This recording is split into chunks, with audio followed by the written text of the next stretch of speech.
Comrades of the Presidium, Comrade D. Raja and other leaders of left parties, the National Executive and National Council members of the CPI, and all comrades and friends present in this Comrade Atul Anchan Hall in Sudhakar Reddy Nagar.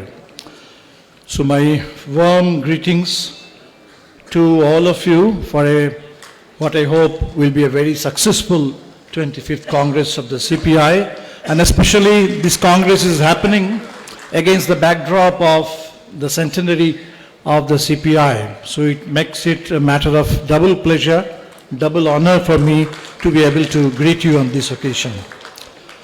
So usually when I speak, I don't have a written text. For me, the conversion is always from speech to text and not the other way around. But this time, because Comrade Raja wanted me to submit a written message in advance, I have done it, but that is in English. That will be distributed hopefully. But permit me to say a few words in Hindi. So I'll base on this text, but also probably add a few things in the light of the present situation in Punjab. तो साथियों, communist party स्थापना के 100 साल, मेरे लिए communist संगठित communist आंदोलन के 100 साल हिंदुस्तान में, और जाहिर सी बात है कि जब इतना शानदार एक इतिहास उसको लेकर के हम लोग आगे बढ़ रहे हैं, उस इतिहास से हमेशा प्रेरणा मिलती है, ऊर्जा मिलती है। और पिछले करीब 45 साल से मैं भी कम्युनिस्ट आंदोलन में हूँ, और मैं खुशकिस्मत रहा कि चाहे बंगाल हो, बिहार हो, झारखंड हो, देश के करीब हर हिस्से में हमें बहुत सारे पुराने कम्युनिस्ट पार्टी के नेता मिले हैं। सब याद आते हैं, जिन लोगों से बहुत सीखने के लिए मिला, जिन तमाम लोगों से बहुत प्यार मिला, बहुत, इसलिए वो तमाम यादें हैं। पिछले ही आपके पार्टी कांग्रेस में कॉमरेड सुधाकर रेड्डी थे और आज हमारे बीच में नहीं है। कॉमरेड अतुल अंजन थे और आज हमारे बीच में नहीं है। कॉमरेड सीताराम येचुरी कल तक थे और आज हमारे बीच में नहीं है। तो उन तमाम कम्युनिस्ट आंदोलन के शहीदों को, उन तमाम हमारे बिछड़े हुए साथियों को आज आपके इस पार्टी महाधिवेशन के मंच से मैं सलाम करता हूं, और ये संकल्प लेता हूं कि उनके अधूरे काम को पूरा करने के लिए, उनके मिशन को पूरा करने के लिए जितनी भी ताकत है वो ताकत लगा देंगे, और इस देश में शहीदों के अरमानों को ज़रूर मंजिल तक पहुंचाने की कोशिश करेंगे। ये पंजाब है, हम हमेशा करतर सिंह सराभा का नाम लेते हैं, भगत सिंह का नाम लेते हैं, अशफाक उल्लाह का नाम लेते हैं उस दौर के। तो वो दौर जहाँ जब कम्युनिस्ट पार्टी नहीं बनी थी, या बहुत सारे हमारे साथी जो शायद औपचारिक रूप से कम्युनिस्ट पार्टी के मेंबर नहीं थे, लेकिन अपने विचारों में, अपनी कुर्बानी में, अपने लक्ष्यों में वो बिल्कुल कम्युनिस्ट थे। मैं मानता हूं कि हमारे देश के कम्युनिस्ट आंदोलन के वो पायोनियर्स थे। भगत सिंह के रचनाओं में आपको कम्युनिस्ट मूवमेंट का एक कार्यक्रम मिल जाएगा, कोई फॉर्मल नहीं, लेकिन बिल्कुल एक बाकायदा अपने नौजवान साथियों से जो अपील कर रहे थे भगत सिंह, वो मैं मानता हूं कि हिंदुस्तान में कम्युनिस्ट मूवमेंट के लिए, कम्युनिस्ट आंदोलन के लिए सबसे पहला कोई प्रोग्राम का अगर मसबिदा है वो हमें कॉमरेड भगत सिंह से मिलता है। तो उन तमाम नेताओं को भी, शहीदों को भी सलाम। हम ये भूल नहीं सकते कि अगर हमने 100 साल पूरे किए हैं, हम अपने शताब्दी मना रहे हैं इस देश में, और एक शताब्दी भी कुछ लोग मना रहे हैं। और पिछले 100 साल से ये दो जो अलग अलग ट्रेजेक्टरी है, जो एक दूसरे के खिलाफ है, एक तरह से आमने सामने की ताकतें हैं, और आज वो हमारे सामने बिल्कुल आर पार की लड़ाई है। जिस दौर में कम्युनिस्ट पार्टी बनी, चाहे आप कानपुर की बात करें या टशकेंट की बात करें, वो दुनिया में उस दौर में कम्युनिस्ट पार्टियां बनी हैं रूस के इनकलाब से प्रेरणा लेकर के, ऊर्जा लेकर के। 1917 की बात है, और उस समय दुनिया ने सोचा था कि शायद रूस के इनकलाब के बाद पूरे यूरोप में और भी कई देशों में इनकलाब होंगे। जर्मनी में रोजा लुक्सेमबर्ग ने लिबनेक ने, बहुत सारे साथियों ने शहादत दे दी एक क्रांति को सफल बनाने की कोशिश में, लेकिन क्रांति नहीं हो पाई।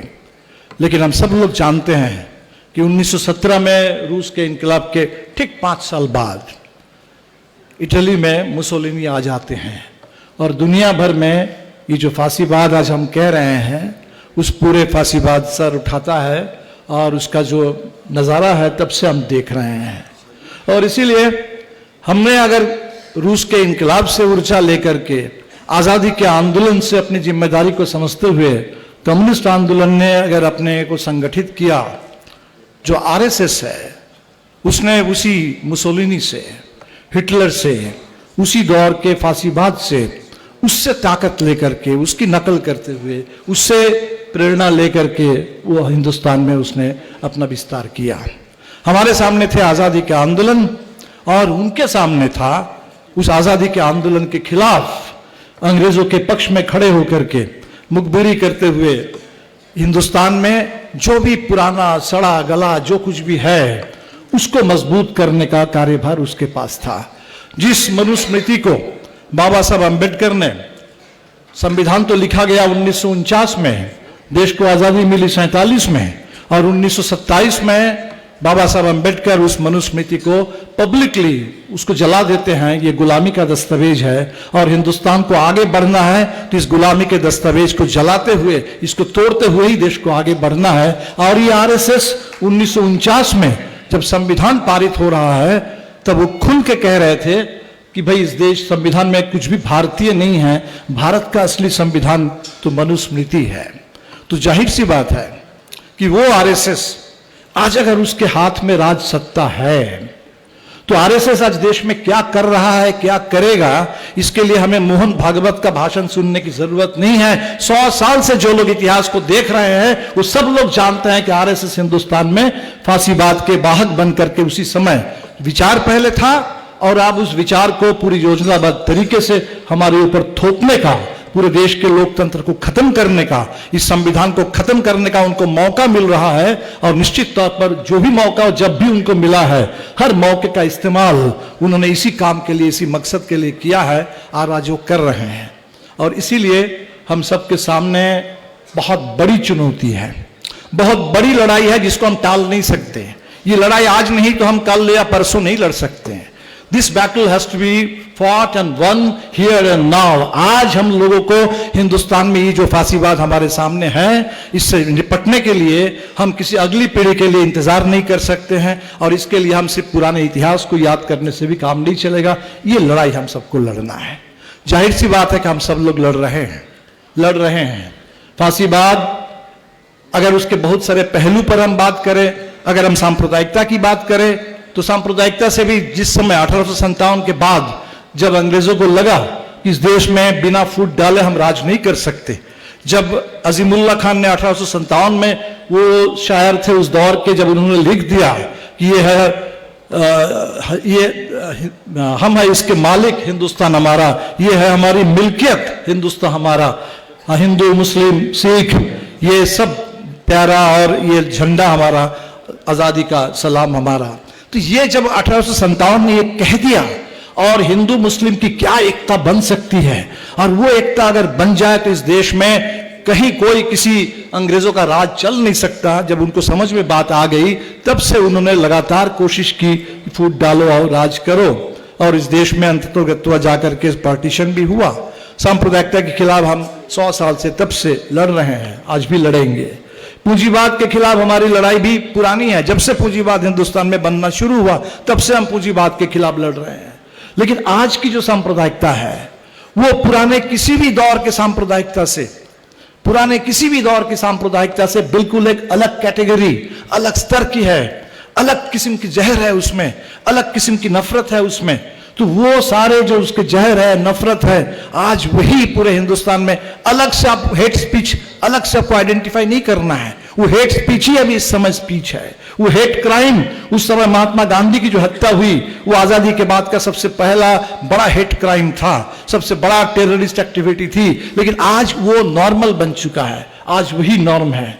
अगर पूंजीवाद से हम जो लड़ रहे थे, पूंजीवाद से लड़ रहे थे उस दौर में भी जब टाटा, बिरला, गोयनका, अंबानी की हम बात किया करते थे, जब छोटे छोटे पूंजीपतियों से भी हम लड़ते थे, लेकिन आज इस अदानी अंबानी के दौर में जहां अदानी को सब कुछ चाहिए, इस देश का पूरे हर बंदरगाह चाहिए, हर हवाई अड्डा चाहिए, हर सड़क चाहिए। अभी बिहार में चुनाव सामने है, जब जब हम लोगों ने बिहार में भूमि सुधार के लिए संघर्ष किया, जब जब हमारे विधायकों ने विधानसभा के अंदर भूमि सुधार आयोग की रिपोर्ट की चर्चा की, जब जब लोगों ने कहा कि भैया आपने खुद वादा किया था बिहार के गरीबों से 1 एकड़ नहीं तो 20 डिसमिल 10 डिसमिल जमीन हम गरीब को देंगे, जब जब हमने गरीब की जमीन के लिए बात की तो हमारे नीतीश कुमार जी बड़ा स्टैंडर्ड जवाब देते थे, जमीन तो है ही नहीं, कहां से जमीन लाएंगे, आसमान से क्या जमीन लाएंगे। और आज उसी बिहार में 1050 एकड़ जमीन पावर प्लांट के नाम पर भागलपुर में अदानी को दिया जा रहा है। हमारे मोदी जी कहते हैं कि एक पेड़ मां के नाम, और मां के सम्मान को लेकर के बड़े इस समय परेशान है और पूरे देश में बोल रहे हैं, और वहां 10 लाख पेड़ काट दिए जा रहे हैं इस पूरे अदानी के लिए। तो आज इस तरह का जो पूंजीवाद है, इतने आक्रामक, इतने क्रूर, इतने खूंखार, इस तरीके का हमलावर जो पूंजीवाद है, इससे लड़ना, तो इसीलिए हमें लगता है कि हम लोग तमाम लड़ाइयां लड़ रहे हैं, वर्षों से लड़ रहे हैं, लेकिन जिन खतरों से हम लड़ रहे थे वो सभी खतरे मिल करके कंबाइंड एंड कंसंट्रेटेड होकर के अगर खतरा हमारे सामने खड़ा है तो हमें भी उन खतरों के खिलाफ जो हमारे लड़ाई का इतिहास है, अलग अलग लड़ाई रही है, उन तमाम लड़ाई को कंबाइन एंड कंसंट्रेट करके हमें भी एक ऐसा रेजिस्टेंस पैदा करना है। और मैं कहता हूं कि ये इस देश के लिए दूसरी आजादी से कम कुछ भी नहीं।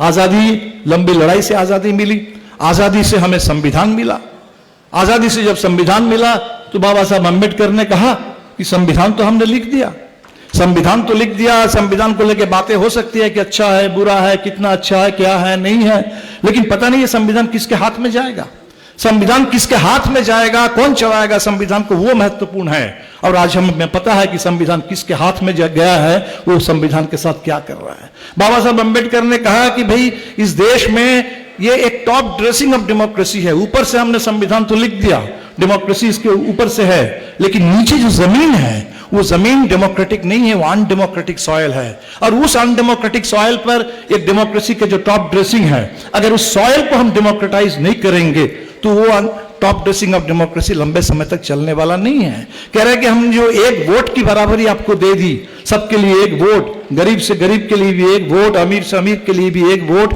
वोट की जो बराबरी है वो तब तक ही कुछ चल सकती है अगर समाज में सामाजिक और आर्थिक गैर बराबरी हावी हो जाए पूरी तरह से, तब ये चुनाव में एक वोट की बराबरी का कोई खास मतलब नहीं रहेगा।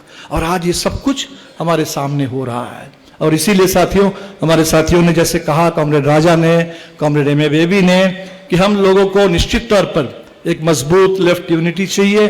और इस देश में आज के इस फांसीवाद से निपटने के लिए, दूसरी आजादी की लड़ाई को, जंग को जीतने के लिए, ठीक जैसे आजादी के आंदोलन के दौर में बहुत बड़ा कैनवस था, लड़ाई के रास्ते अलग अलग थे, भगत सिंह का रास्ता अलग था, गांधी का रास्ता अलग था, सुभाष बोस का रास्ता अलग था, नेहरू का रास्ता अलग था।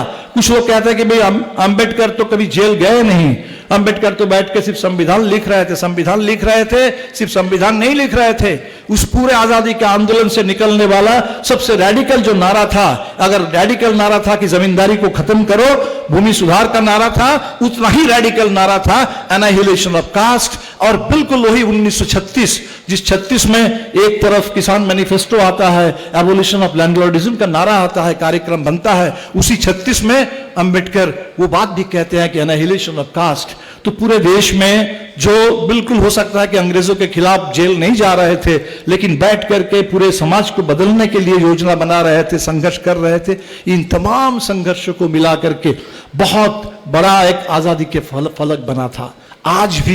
आज भी हमें उतनी ही बड़ी व्यापक एकता चाहिए, सबको साथ लेकर के। इस देश में अलग अलग मुद्दे हैं, कहीं भाषा का सवाल है, कहीं फेडरलिज्म का सवाल है, कहीं इस देश में कल्चर का सवाल है, कहीं इस देश में रोजगार का सवाल है, कहीं किसान अपने खेती बचाने के लिए लड़ रहे हैं, कहीं मजदूर, वो जो गुलामी के 4 लेबर कोड मजदूरों पर थोपने की कोशिश हो रही है, वो जो निजीकरण का हमला है, वो जो पुरानी पेंशन स्कीम को छीन करके एक पेंशन पूरा चुरा करके नई पेंशन स्कीम थोप दी गई।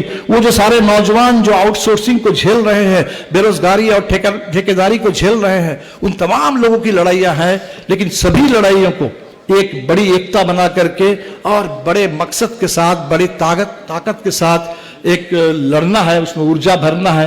ये काम हम कम्युनिस्टों को जरूर करना है। हम अक्सर अफसोस करते हैं कि भाई 1960 के दशक तक हिंदुस्तान में एक ही कम्युनिस्ट पार्टी थी, बिल्कुल थी। और ये 60 का ही दशक है जब दो और पार्टी बनी, सीपीएम 1964 में, 1969 में हमारी पार्टी सीपीआईएमएल। कुछ लोग सोचते हैं कि अगर ये तीन पार्टी नहीं बनी होती, अगर इस देश में एक ही पार्टी रह गई होती, तो शायद तब देश कुछ और होता। मैं समझता हूं कि इतिहास में जाकर के ये लक्ष्यरी है, ये सोचने से कोई फायदा भी नहीं है। और मैं इस रूप में देखता भी नहीं हूं, मैं इस रूप में देखता भी नहीं हूं कि अगर इतने बड़े देश में विविधता में एकता, मेरे लिए प्रिंसिपल है विविधता में एकता। कम्युनिस्ट आंदोलन के में जो विविधता का विकास हुआ है, अलग अलग धाराएं हैं, कहीं हमें लगता है कि उससे कम्युनिस्ट आंदोलन में विस्तार भी हुआ है। तो कम्युनिस्ट आंदोलन सिर्फ अलग अलग धारा बन जाने से, अलग अलग पार्टियां बन जाने से कमजोर हो गई, मुझे नहीं लगता है कि ये डायलेक्टिकल एनालिसिस है। डायलेक्टिकल एनालिसिस है कि हम लोग अलग अलग हैं तो कोई बात नहीं, यूनिटी इन डाइवर्सिटी। अगर ये देश के लिए प्रिंसिपल है तो कम्युनिस्ट आंदोलन में भी diversity must not mean disunity. Diversity yes, disunity no. और यूनिटी के लिए हम लोग बिल्कुल हर संभव कोशिश करेंगे। और हो सकता है इतिहास ने अगर एक मोड़ पर कम्युनिस्टों को अलग अलग धारा में कर दिया है, तो इतिहास आगे चल करके कोई एक समय भी आएगा जब हो सकता है कि सभी धाराएं मिलकर के इस देश में फिर एक कम्युनिस्ट पार्टी बन जाएगी। उसके लिए भी हम लोग काम करेंगे, लेकिन ये हमारे काम का परिणाम होगा। लेकिन इसको पूर्व शर्त बना करके सोचने से मेरे ख्याल से कोई फायदा नहीं है। बड़ी लड़ाई है। तीन बात कह करके मैं खत्म करूंगा। अभी पंजाब में बाढ़ हमने देखा, साथी लोग कहते हैं कि 1988 के बाद इतनी बड़ी तबाही शायद पहली बार देखने को मिली। इस बाढ़ ने हमें बहुत सारे हमारे सामने सवाल खड़ा किया।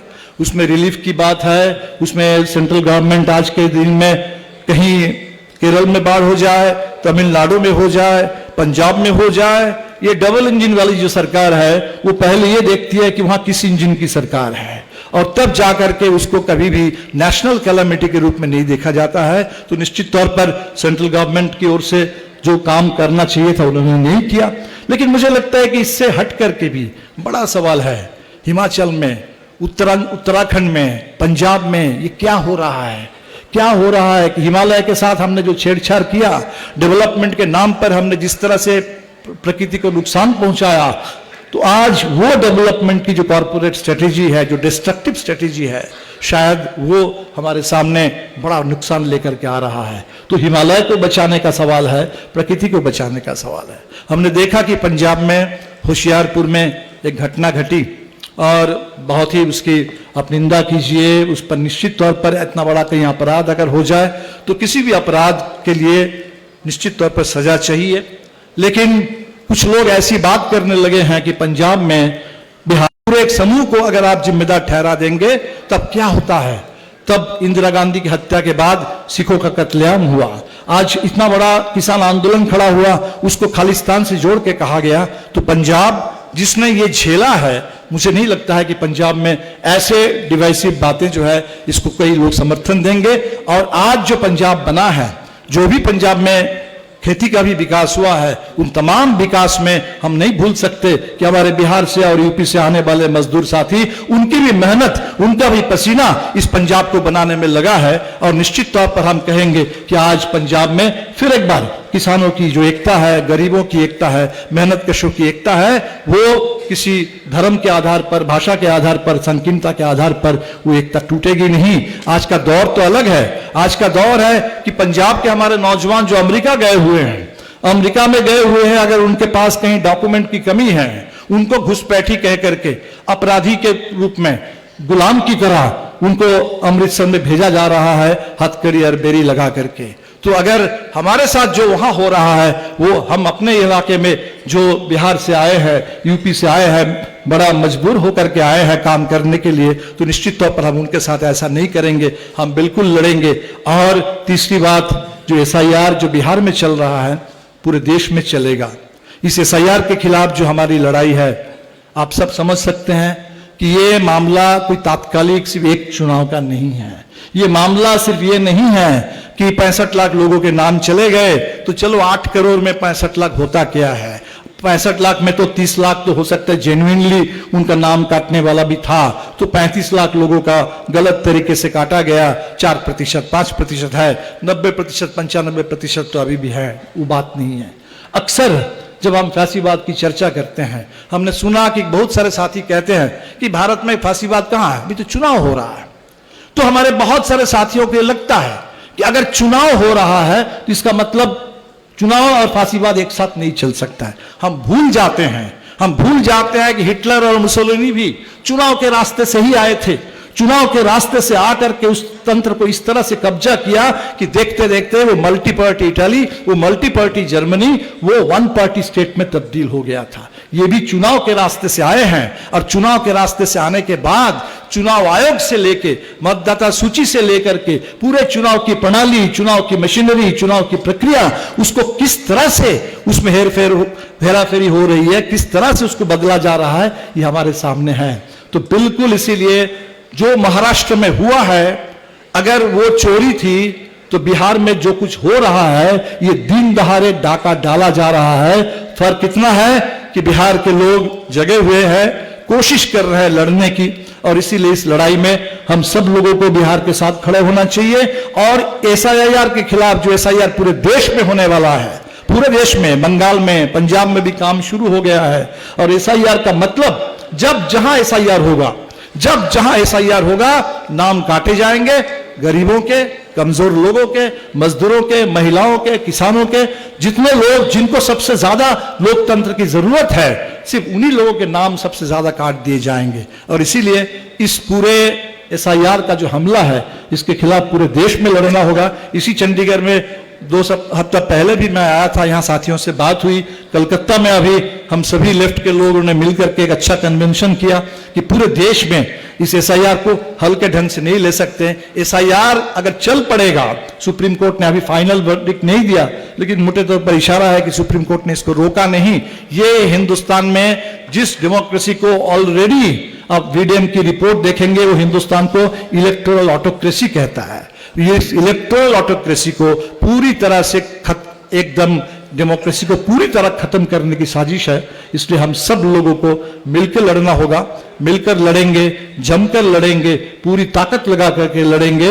और तभी ये जो 100 साल का हमारा इतिहास है, ये जो आजादी के आंदोलन का जो इतिहास है, हमेशा फासिस्टों के खिलाफ कम्युनिस्टों की लड़ाई। तो फासिस्ट इस देश में ये सवाल सामने आ गया है, क्या इस देश फासिज्म के रास्ते पर बर्बाद हो जाएगा? क्या इस देश में फासिस्टों को हर तरह के इस देश को नुकसान पहुंचाने की छूट मिल जाएगी, या हिंदुस्तान के कम्युनिस्ट सबसे आगे बढ़ करके, एक होकर के फासिस्टों को शिकस्त देने के लिए हिंदुस्तान के कम्युनिस्ट आगे आएंगे और सभी लोगों को, लड़ने वाले सभी विचार को, सभी ताकतों को लेकर के आएंगे। ये इम्तिहान की घड़ी हमारे सामने है, और मुझे लगता है कि जो इतिहास लेकर के हम चले हैं आज के इस दौर में, हम चूकेंगे नहीं, हम सब लोग झुकेंगे नहीं, लड़ेंगे और जीतेंगे। बहुत बहुत शुक्रिया सभी साथियों को। आपका कांग्रेस महाधिवेशन सफल हो, इसके लिए हमारी पूरी पार्टी की ओर से और इस देश के तमाम वामपंथी प्रगतिशील विचार के लोगों की ओर से बहुत बहुत शुभकामनाएं। इनकलाब जिंदाबाद, सीपीआई जिंदाबाद, वामपंथी एकता जिंदाबाद।